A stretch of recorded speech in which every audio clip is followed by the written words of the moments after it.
Okey, Boyjan baru nak keluar nak buat video tengok tim Boyjan makan ikan tenggiri dengan jemuduk. Lepas tu jemuduk ke? Habis, Dah basuh tangan dah. dah basuh tangan dah. Tinggal sikit geng. Ni cerita gigi tenggiri macam geraji. Believe it or not, mana yang tak pernah fast jig ke jigging ikan ke apa segala, ataupun mungkin sekali-sekala je metal jig boleh patah dua dikerjakan oleh si tenggiri ni. Boyjan dari 2000 berapa dah lama lah, 20, 19 something memang orang jigging, like jigging semua benda lah.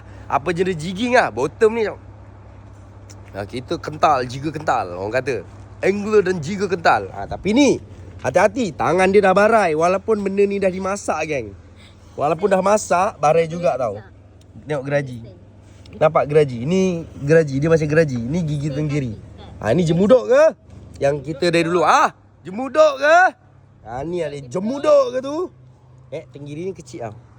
Sangat kecil. 3-4 kilo Something 3-4 kilo. Tengok geng, makan satu company 2 ekor je. Satu jemuduk, satu tenggiri. Gila. Mula-mula macam bernapsu je nak makan kan. Tengok kokak-kokak tak dihabiskan.